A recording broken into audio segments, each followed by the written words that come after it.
Dear friends, इस video में हम देख रहे हैं इतिहास का सॉल्यूशन जो कि आपका हिस्ट्री का है। तो चलिए इसको स्टार्ट करते हैं, हिस्ट्री के सॉल्यूशन को। तो इसमें आपके सारे क्वेश्चंस के आंसर हम देखेंगे, इंग्लिश वर्जन और हिंदी वर्जन दोनों के लिए। तो सबसे पहला है, हड़प्पा की बस्तियों में दुर्ग नगर जो है नगर दुर्ग का निर्माण क्यों किया जाता था, ये आपको बताना है। Why were the city forts built in the Harappa settlements. तो यहाँ पर इसका आंसर लिखा हुआ है, हड़प्पा की बस्तियों में सुरक्षा के लिए दुर्ग होते थे। बस्ती का एक पश्चिमी छोटी ऊंचाई वाला भाग होता था और एक कम ऊंचाई वाला पूर्वी भाग होता था, परंतु सभी नगरों में ऐसा नहीं होता था। उदाहरण के लिए धोलावीरा और लोथल जो गुजरात में है, में पूरी बस्ती दुर्ग में ही बसी होती थी। नगरों को दीवारों द्वारा भिन्न भिन्न भागों में बांटा जाता था। लोथल नगर में किले के इर्द गिर्द कोई दीवार नहीं थी। यह ऊंचे स्थान पर बसा हुआ था। ये किले ही थे जिनके अंदर बड़े बड़े भवन, खाद्यान्न भंडार और बड़े स्नानागार बने होते थे। इनके निचले ढांचे तो ईंट से बने होते थे, परंतु ऊपर के भाग लकड़ी के बने होते थे जो बहुत ही समय पहले नष्ट हो चुके हैं। तो उसके बारे में हमने आपको बता दिया कि ये क्या होते थे और क्यों बनाए जाते थे। ठीक है, इसका मेन जो है आपको मैंने आंसर बता दिया। अब आते हैं हम प्रश्न नंबर 2 पर। प्रश्न नंबर 2 पूछा गया है, महाभारत काल में वर्णित विवाह व्यवस्था पर संक्षिप्त टिप्पणी लिखनी है। तो इसको दो तरीके से आंसर दे सकते हैं। मैंने एक तरीके से दिया, आप दूसरी तरीके में, जिसमें आपका गोत्र संबंधी कार्य आते हैं कि एक ही गोत्र के विवाह जो है एक ही कुल में नहीं हो सकते। तो वो आज भी लागू है, वो उस समय भी लागू थे, उसके बारे में भी आप लिख सकते थे, तो वो भी हो सकता था। और मैंने लिखे यहाँ पे विवाह जो है महाभारत काल में जो है शादी की अनेक प्रणालियाँ प्रचलित थी, जिसमें ब्रह्म विवाह, प्रजापति विवाह, प्रेम विवाह, असुर विवाह, देव विवाह, गंधर्व विवाह, राक्षस विवाह और पैशाच विवाह, ये सभी 8 तरह के विवाह मान्य थे उस समय। और इन सभी विवाह के बारे में हमने अपनी विवाह व्यवस्था के बारे में टिप्पणी लिखनी है। तो इस विवाह, किस विवाह में क्या होता है वो हमने लिख दिया है। तो जैसे कि आप ब्रह्म विवाह को देखेंगे तो दोनों पक्षों की सहमति से समान वर्ग के सुयोग्य वर से कन्या की इच्छा अनुसार विवाह निश्चित करना ब्रह्म विवाह है। इस विवाह में वैदिक रीति रिवाज का जो है पालन किया जाता है और ये उत्तम विवाह भी माना जाता है। दूसरा है देव विवाह, किसी सेवा, धार्मिक कार्य या उद्देश्य हेतु मूल्य के रूप में अपनी कन्या को किसी विशेष वर को देना, यानी कि किसी सेवा के उद्देश्य से कन्या को देना। और तीसरा है आदर्श विवाह, जिसमें आपके कन्या का मूल्य दे करके, आदर्श नहीं, आर्ष विवाह, ठीक है, ये आपका मूल्य दे करके कन्या का मुँह, यानी कि पैसे से खरीदा जाता है, वो आर्ष विवाह कहलाता है। जो कि पैसे से नहीं, मतलब कि मूल्य, मतलब किसी पशु पक्षी की, मतलब इस तरह से एक्सचेंज ऑफर टाइप में। और जो चौथा है इसमें प्रजापत्य विवाह, जिसमें आपका हो जाएगा कन्या की सहमति के बिना माता पिता द्वारा जो शादी करवाई जाती है। उसके बाद गंधर्व विवाह जो है, वर्तमान में उसको हम प्रेम विवाह भी कहते हैं, लव मैरिज कहते हैं। परिवार वालों की सहमति के बिना वर और कन्या का बिना किसी रीति रिवाज के आपस में विवाह कर लेना जो है गंधर्व विवाह कहलाता था। असुर विवाह में कन्या को खरीद कर, यानी कि पैसे दिया और उसको खरीद लिया, तो ये असुर विवाह जो है कहलाता है। और उसके बाद में राक्षस विवाह भी है, जो कन्या की सहमति के बिना उसका अपहरण करके, यानी कि उसको उठा ले जाना, वो राक्षस विवाह है। और पैशाच विवाह एक है, कन्या की मदहोशी यानी गहन निंद्रा या मानसिक दुर्बलता के कारण उसका लाभ उठा करके शारीरिक संबंध बनाना और उसको विवाह करने के लिए विवश कर देना, पैशाच विवाह कहलाता है। तो ये टाइप के विवाह के बारे में हमने जो है आपको टिप्पणी लिख के दिखाई है। इसका इंग्लिश वर्जन यहाँ पे है, जिसमें ब्रह्म विवाह है, आपका ब्रह्म मैरिज या ब्रह्म विवाह लिख सकते हैं, देव मैरिज या देव विवाह लिख सकते हैं, अर्श मैरिज लिख सकते हैं। तो इस तरह से आप वीडियो को पॉज करके सारे के सारे देख सकते हैं। ठीक है, तो ये आपके जो हैं सारे के सारे विवाह हैं, इन्हीं का आपको मैंने बताया 2 तरीके से आंसर दिए जा सकते हैं। मैंने एक अपने तरीके से दिया है, आप अपने तरीके से दे सकते हैं। तीसरा जो क्वेश्चन है इसमें, हड़प्पा सभ्यता के शहरों में लोगों को उपलब्ध भोजन सामग्री की सूची बनाइए। इन वस्तुओं को उपलब्ध कराने वाले समूहों की पहचान भी आपको करनी है। 6 अंक का प्रश्न है ये। तो मैंने केवल इसको शॉर्ट में लिखा है, इसको लंबे चौड़े में नहीं लिखा, केवल आपको बता देता हूँ कैसे करना है।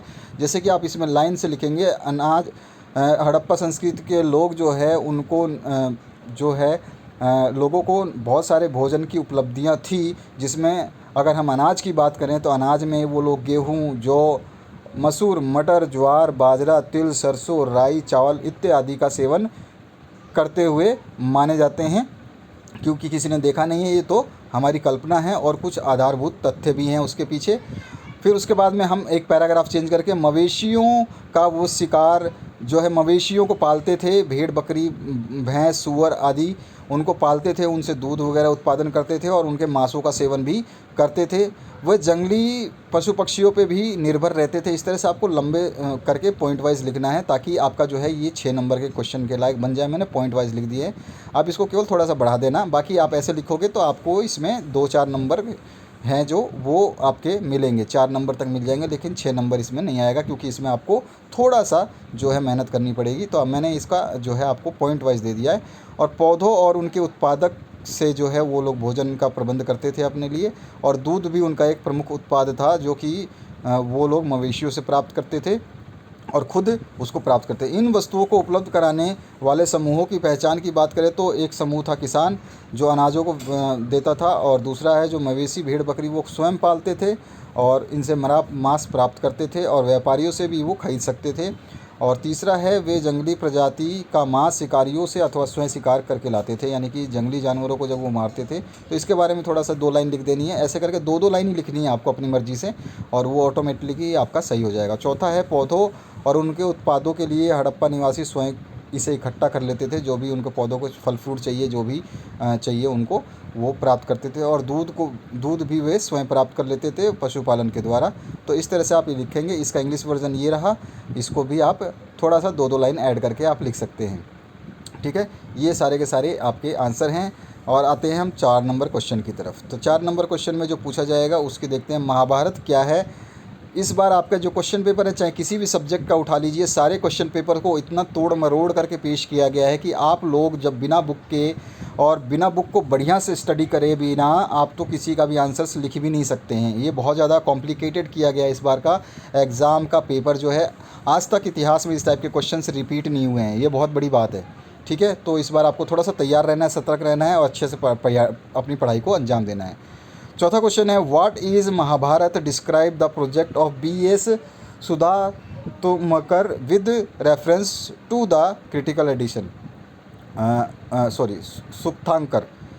तो सुप्तांकर का जो है हम बता देते हैं अपने हिसाब से कि इसमें महाभारत जो है क्या है। महाभारत एक प्रमुख काव्य ग्रंथ है जो स्मृति के इतिहास वर्ग में आता है। इसे भारत भी कहा जाता है। ये काव्य ग्रंथ भारत का अनुपम धार्मिक पौराणिक ऐतिहासिक और दार्शनिक ग्रंथ है। विश्व का सबसे लंबा यह साहित्यिक ग्रंथ और महाकाव्य हिंदू धर्म के मुख्यतम ग्रंथों में से एक है। इस तरह से हम इसके बारे में लिख सकते हैं। उसके बाद में महाभारत का समालोचन संस्करण जो है उसके बारे में पूछा है, तो उसके बारे में हमने पूरी जो है इसकी जानकारी लिख दी है।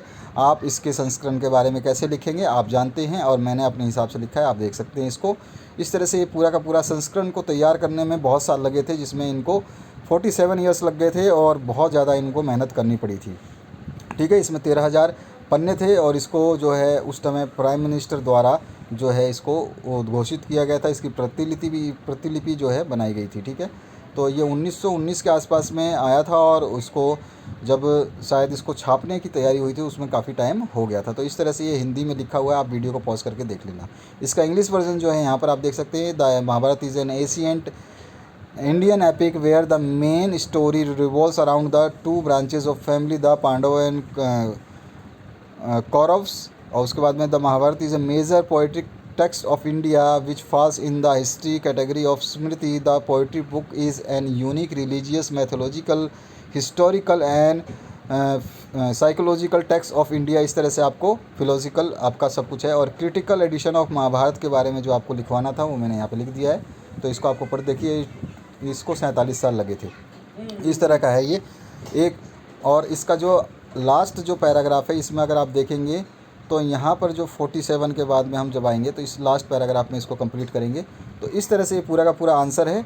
और यहाँ पर इस कंप्लीट पैसेज को मैं दिखा रहा हूँ आपको, बस इसके बाद में ये कंप्लीट हो जाएगा। तो यहाँ पर ये आपका इसका सोल्यूशन, और सभी सब्जेक्ट के सॉल्यूशंस के लिए आप डिस्क्रिप्शन बॉक्स में देख लीजिए, वहाँ पे आपको आंसर्स मिल जाएंगे सारे के सारे सब्जेक्ट के।